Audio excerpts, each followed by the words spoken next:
Selamat pagi para taruna dimanapun kamu berada. Pada hari ini kita akan membahas tentang peralatan navigasi ya. Baik, alat-alat navigasi yang ada di atas kapal. Baik, kita lihat alat navigasi yang di atas kapal.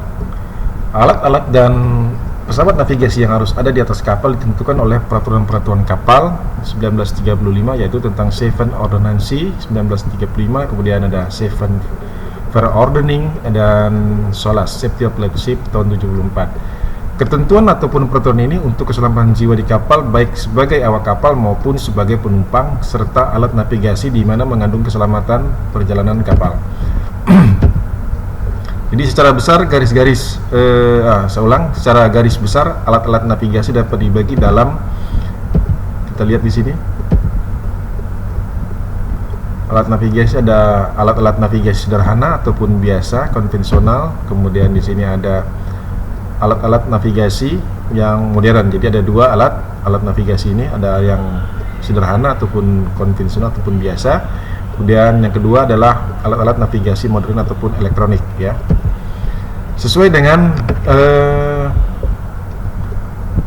maksud dan tujuan daripada alat-alat navigasi konvensional ini antara lain adalah alat-alat yang digunakan dalam pekerjaan di ruang peta untuk menjaga peta, sepasang penggaris segitiga, mistar jajar, kemudian ada jangka smart, jangka pensil, pusar derajat, mistar jajar, dan lain sebagainya. Kemudian yang kedua adalah alat untuk menentukan jurusan, arah, dan mengukur sudut dalam bidang datar seperti kompas ataupun pedoman. Yang ketiga, alat untuk membaring ataupun pesawat baring, penjera, dan celah semat bayangan. Kemudian yang keempat, alat untuk mengukur sudut dalam bidang vertikal, yang sama-sama kita katakan adalah sextant ya. Yang kelima, alat untuk menentukan kecepatan kapal, ada top dol tangan untuk menduga di luar kapal, kemudian top dol tunda, dan top dol arus. Nah, ini adalah alat-alat navigasi konvensional yang tadi kita jelaskan ya. Yang keenam, alat untuk menentukan atau mengetahui kedalaman perairan. Ada perum ya, perum maksudnya ini perum tangan, perum mekanis, perum batang duga. Kemudian yang ketujuh, alat untuk mengetahui tekanan udara ataupun suhu udara, dalam hal ini barometer ataupun temperatur. Dan yang kedelapan, alat untuk pengukuran waktu. Itu yang dalam peralatan navigasi yang konvensional ya. Oke, kita lihat di sini ada alat-alat navigasi modern ataupun elektronik, di mana nanti yang pertama ada radar ataupun radio detection and ranging, kemudian ada GPS, global positioning system, kemudian ada RDF, radio direction finding ataupun radio direction finder, kemudian ada perum gema, echo sounder, fish finder, sonar ataupun sound navigation and ranging. Ini alat-alat navigasi modern. Nah, ini ada seperti saya sampaikan tadi, ada busur derajat, kemudian ada jangka peta, ada penggaris ataupun segitiga, roll ataupun penggaris segitiga, kemudian ada jangkanya, kemudian ada mistar jajar ya. Kita lihat di sini alat-alat yang dipakai dalam pekerjaan menjaga peta ya. Terus untuk perum tangan terdiri dari dua bagian, yaitu tali perum dan batu perum ya. Tali perum, bahan yang digunakan sebagai tali perum adalah tali yang memiliki sifat cepat tenggelam dalam air yang biasa disebut dengan serat hennep ataupun katun ya. Jadi tali perum yang digunakan sebagai perum tangan terlebih dahulu diberi tanda ataupun merkah, kemudian pemberian ataupun pemasangan merkah-merkah pada tali perum dalam keadaan basah. Kemudian merkahnya itu ada 1, 2, 4, 6, 8, 9 meter dan seterusnya, tali yang tidak berwarna. Kemudian untuk merkah 3, 13, kemudian 23 meter dan seterusnya itu potongan kain merah. Kemudian untuk merkah 5, 15, 25 meter dan seterusnya itu warna putih. Jadi masing-masing ada tandanya ya. Kemudian untuk merkah 7, 17, 27 meter dan sebagainya itu warna biru.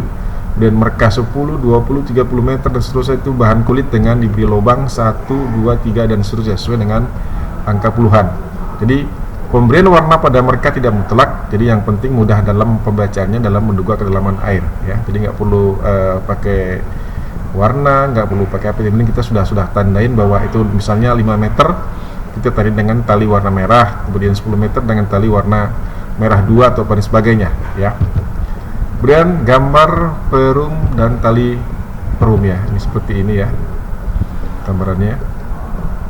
Ini lihat, ini ada batu perumnya di sini ya, batu buangan, ada tali perumnya ini tali perumnya ada di situ.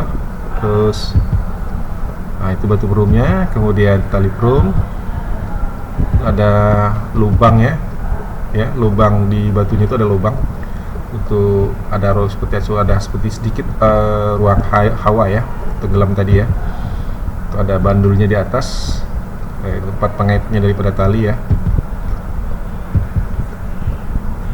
Kemudian kompas pedoman, kompas ataupun pedoman ya. Kemudian di sini ada 2 kompas ya, istilahnya kompas magnet dan kompas gasing ya. Ini kita lihat gambar seperti ini ya. Itu jadi yang ke arah atas itu adalah utara, kemudian northeast tenggara, dan seterusnya. Itu ada tanda-tanda dari timur, kemudian di situ ada ya, selatan, utara, dan barat dan timur ya. Terus di sini ada kompas gasing ya, kita lihat di sini ada dalam ukuran derajat ya.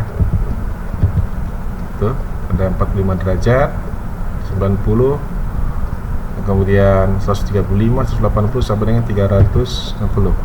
Nah, kompas magnet bekerja atas dasar suatu jarum magnet yang digantungkan pada bidang datar ataupun horizontal secara bebas dan akan mengarah kepada arah utara selatan sejati.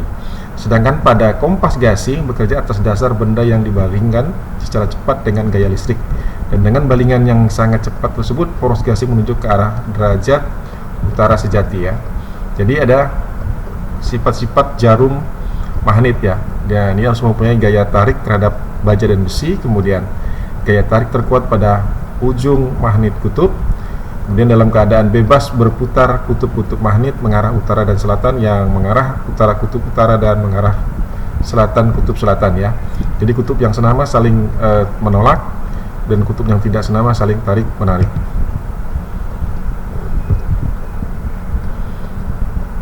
Nah, ini kita akan lihat berdasarkan penempatan kompas di kapal dibedakan, yaitu yang pertama adalah pedoman dasar, pedoman kemudi, pedoman pembantu ataupun skoci dan lain-lainnya.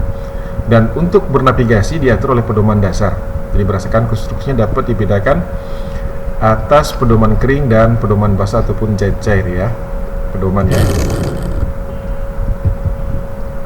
Ini alat-alat untuk membaring atau pesawat baring ya, kita lihat di sini. Jadi alat untuk membaring dengan kedudukan di atas kompas pedoman antara lain adalah semat, penjera celah, dan penjera benang, kemudian ada peloros ya.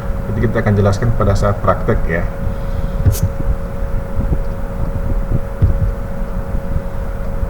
Nah, ini ada istilah-istilah apa itu semat ya kan. Semat itu adalah alat baring semat untuk membaring waktu mengambil azimut dengan perantaran bayangan di atas piringan pedoman. Nah, selain itu untuk membaring matahari juga untuk membaring benda-benda secara datar, yaitu benda yang ada di daratan seperti ada pulau, mercusuar, gunung, dan lain sebagainya. Terus di sini ada penjera celah dan benang. Penjera celah dan benang adalah untuk membaring benda-benda yang ada di daratan dengan cara penjera celah tersebut berada di atas piringan pedoman dengan membidik benda yang dibaring melalui celah benang sehingga benang yang dibaring jadi satu. Jadi bacalah pada piringan pedoman derajat, itulah hasil daripada baringannya. Kemudian ada polurus. Adalah apa sih dimaksud dengan polurus? Ini adalah sebagai pembantu pedoman dan pesawat baring, dan dengan cara sama juga dengan pesawat penjela untuk penjera celah dan benang. Yuk, kita lanjut ya. Nah, jadi selanjutnya adalah alat-alat untuk mengukur sudut secara vertikal. Nah, ini adalah alat untuk mengukur sudut dalam bidang datar dan vertikal. Itu di kapal biasa disebut dengan sextant ya. Oke, saya rasa itu aja dulu yang bisa saya sampaikan pada pagi menjelang siang yang berbahagia ini tentang alat-alat navigasi, baik itu yang konvensional maupun yang modern. Jadi semoga ini bermanfaat penjelasan singkat dari saya. Jangan lupa simak, cermati, dan catat video pembelajaran hari ini, lalu kirimkan tugasmu ke Google Classroom. Sampai ketemu lagi pada pertemuan akan datang. Salam sehat selalu. Sampai jumpa. Bye bye.